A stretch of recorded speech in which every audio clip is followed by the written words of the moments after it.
মেৰাপানীৰ seat ফাৰ্মত অসমীয়া খেতিয়কে কৰিব নোৱাৰিব খেতি। অসম নাগালেণ্ড সীমান্তৰ এই স্থানত পাম অইলৰ খেতি কৰিব নাগালেণ্ডে। মাৰ্চ মাহত এই জাননী জাৰি কৰিছিল নাগালেণ্ড প্ৰশাসনে। ইয়াৰ বিৰুদ্ধে অসমীয়া কৃষকে কৰিছিল তীব্ৰ প্ৰতিবাদ আৰু প্ৰতিবাদৰ অন্তত অৱশেষত হেও মানিলে নাগালেণ্ডে। সেই স্থানত পুনৰ অসমীয়া খেতিয়কক খেতি কৰাৰ অনুমতি প্ৰশাসনৰ। নগাঁও অধিকৃত মেৰাপানী চিট ফাৰ্মত অসমীয়া কৃষকে আজিৰ পৰা পুনৰ আৰম্ভ কৰিছে কৃষি কাৰ্য আৰু প্ৰায় 1200 পৰিয়ালৰ 1300 একৰ ভূমিত নাগালেণ্ড প্ৰশাসনে জাৰি কৰা জাননীৰ পৰিপ্ৰেক্ষিতত সমগ্ৰ মেৰাপানীত কৃষকসকলে আৰম্ভ কৰিছিল প্ৰতিবাদী কাৰ্যসূচী। কৃষকৰ প্ৰতিবাদলৈ প্ৰথম অৱস্থাত কেৰেপ নকৰা গোলাঘাট প্ৰশাসনে পৰৱৰ্তী সময়ত ৰাইজৰ সৈতে আলোচনাত বহিছিল বাধ্য হৈছিল। জিলা আয়ুক্তৰ সৈতে আলোচনাৰ শেষৰ ৰাজহুৱা সিদ্ধান্ত মৰ্মে পূৰ্বৰ দৰে চিট ফাৰ্মত খেতি কৰাৰ সিদ্ধান্ত গ্ৰহণ কৰি আজিৰ পৰা হাল জোৱাৰিলে খেতিয়কসকলে। পূৰ্বতে নগাক লেভি দি অহা এই ভূমিত এতিয়াৰে পৰা এটা ফুটা কৰিও নিদিয়াৰ সিদ্ধান্ত সদৰি কৰা কৃষকৰ আজিৰ এই কাৰ্যসূচীত উপস্থিত থাকে কৃষক মুক্তি সংগ্ৰাম সমিতিৰ সাধাৰণ সম্পাদক বিদ্যুৎ শইকীয়া। গোলাঘাটৰ পৰা পাঞ্জন দাসৰ report, Assam north east news live. Assam Nagaland সীমান্তৰ দৈয়াঙৰ প্ৰায় 2000 বিঘা মাটিৰ যিটো দীৰ্ঘদিনৰ পৰা এটা বিবাদ চলি আছে আমি সকলোৱে জানো। আৰু এই বিষয়টোক লৈ 22 মাৰ্চ তাৰিখে যেতিয়া নাগালেণ্ডে এখন একপক্ষীয়ভাৱে জাননী জাৰি কৰিলে আৰু জাননী জাৰি কৰি যেতিয়া ক'লে যে 22 মাৰ্চৰ পৰা কোনো অসমৰ কৃষকে এই 2000 বিঘা 1985 চনৰ পৰা জংঘল কাটি খেতি কৰি থকা মানুহৰ পৈতৃক সম্পত্তি এই মাটিত হাল বাব নোৱাৰিব, কোনো খেতি কৰিব নোৱাৰিব। তাৰ পাছতে আচলতে ৰাইজৰ মাজত সজাগতাৰ সৃষ্টি হ'ল। আমি সকলোৱে একেলগে আমি ওলাই আহিলোঁ আৰু এই গোটেই যুঁজখনত অসমৰ বিভিন্ন প্ৰান্তৰ লগতে দল সংগঠন আৰু অসমৰ সংবাদ মাধ্যম, বিশেষকৈ আমাৰ মেৰাপানীৰ সংবাদ মাধ্যমৰ বিশেষ ভূমিকা আছে। কাৰণ এইটো এটা জাতীয় স্বাৰ্থ, আমাৰ অসমৰ ভূমি, অসমৰ মানুহৰ ইয়াত অধিকাৰ আছে। গতিকে সকলোৱে আমি 22 মাৰ্চৰ জাননীৰ পিছৰ পৰা ঐক্যবদ্ধভাৱে যিখন যুঁজ আৰম্ভ কৰিছিলোঁ আৰু আমি এটা ষ্টেপ আগবাঢ়িছোঁ। কাৰণ আমাৰ মূল কথা আছিলে যে আমাৰ কৃষিভূমিত নাগালেণ্ডে খেতি কৰিবলৈ নিদিয়ে আৰু সেই কথাটো আমি দীঘলীয়া এটা আন্দোলন, আপোনালোকে দেখিছে প্ৰশাসনৰ লগতো আমাৰ সংঘাত হৈছে।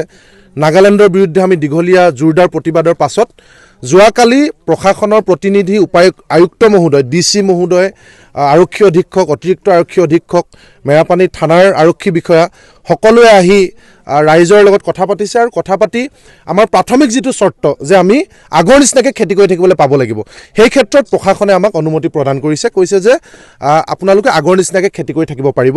আমি তেতিয়া প্ৰশাসনক কৈছোঁ যে আমাক নিৰাপত্তা লাগিব, কাৰণ নাগালেণ্ডে যিকোনো মুহূৰ্তত অসমীয়া কৃষকৰ ওপৰত দাদাগিৰি কৰিব পাৰে। সেই ক্ষেত্ৰত তেখেতলোকে কৈছে যে আপোনালোকে নিশ্চিন্ত থাকক যে সকলো ধৰণৰ নিৰাপত্তা আমি প্ৰদান কৰিম। গতিকে আমাৰ দাবী কেইবাটাও আছিলে। মূল দাবীটো আহিছিলে আমি আগৰ নিচিনাকৈ খেতি কৰিবলৈ পাব লাগে। আমি সেই ক্ষেত্ৰত এক ধাপ আমি সফল হৈছোঁ। ৰাইজে একত্ৰিত হৈ যুঁজাৰ কাৰণে আমি এই ধৰণৰ এটা প্ৰাথমিক পৰ্যায়ত আমি সফল হৈছোঁ।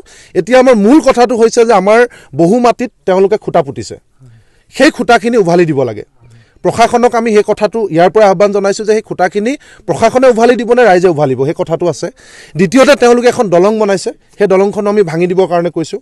আৰু তৃতীয়তে তেওঁলোকক যিটো লেভি দি থকা হয়, আমি এবাৰ এটা আচৰিত কথা দেখিলোঁ যে প্ৰশাসনে এটা যুক্তি দিছে যে আপোনালোকে যিহেতু অসমৰ কৃষকসকলক কৈছে, অসমৰ কৃষকসকলে যিহেতু লেভি দি থাকে, গতিকে নাগালেণ্ড এই মাটিৰ মালিক আৰু আমি ভাড়াতীয়া কৃষক, গতিকে সেইকাৰণে আমি সিদ্ধান্ত লৈছোঁ আমি লেভি নিদিওঁ।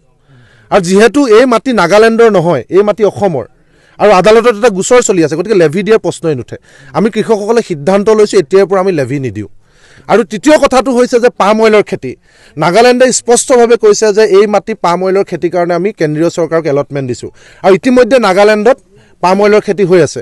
আৰু নাগালেণ্ডত পাম অইলৰ খেতিৰ বিৰুদ্ধে তাৰ ৰাইজৰ মাজত এটা উত্তেজনাৰ সৃষ্টি হৈছে। বহু সচেতন লোকে পাম অইলৰ খেতি নাগালেণ্ডৰ ভিতৰতে প্ৰতিবাদ কৰিছে। গতিকে এতিয়া নাগালেণ্ডে ভাবিছে যে এই বিবদমান ভূমিত কৰিব লাগে, তাৰমানে অসমীয়া মানুহ মৰিলেও মৰক, তেওঁলোকে নিজৰ তাত খেতি কমাই আনিছে, আমাৰ বৰ্ডাৰত অসমৰ ভূখণ্ডত খেতি কৰিবলৈ দিছে। গতিকে এইটো আমি কেতিয়াও মানি নলওঁ।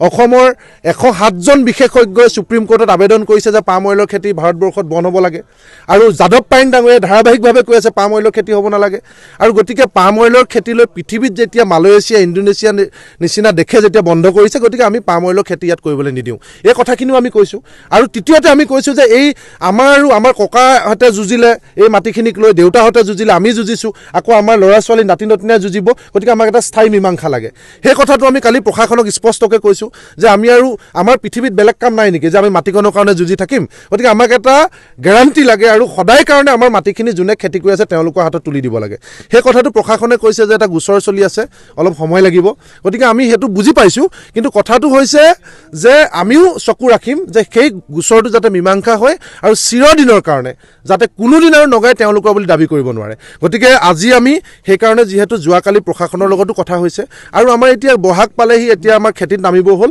আজি সকলো কৃষক একলগ হৈছে আপোনালোকে জানে যে আমাৰ এটা বিপদ আহিছে গতিকে সেইকাৰণে আমি সিদ্ধান্ত লৈছোঁ যে আমি এতিয়া ইয়াত খেতি চিট ফাৰ্মত খেতি হাৰিয়াৰ নিচিনাকৈ কৰিম যেনেকৈ আমি হাৰিয়া পাতি খেতি কৰোঁ এঘৰ মানুহত হাল বালে ওচৰ কিঘৰ মানুহ আহিব এঘৰ মানুহৰ ৰুলে ওচৰ কিঘৰ মানুহ আহিব গতিকে সেইধৰণে আজি আমি আৰম্ভ কৰিছোঁ আৰু আজিৰ পৰা আমি চিট ফাৰ্মৰ 1200 কৃষকক কৈছোঁ যে আজিৰ পৰা সকলোৱে নিজৰ নিজৰ মাটিত খেতি কৰক প্ৰশাসনেও আমাক কৈছে কৰিবলৈ আৰু আমি সিদ্ধান্ত লৈছোঁ সকলোৱে খেতি কৰিম আৰু যদি কিবা বিপদ আপদ আহে আমি সকলোৱে একলগ হৈ আছোঁ ৰাইজে একত্ৰিত হৈ যুঁজিম আৰু প্ৰশাসনৰ পৰা আমি আশা কৰিছোঁ যে যিকোনো ধৰণৰ বিপদত তেওঁলোকে আমাক সহযোগিতা আগবঢ়াব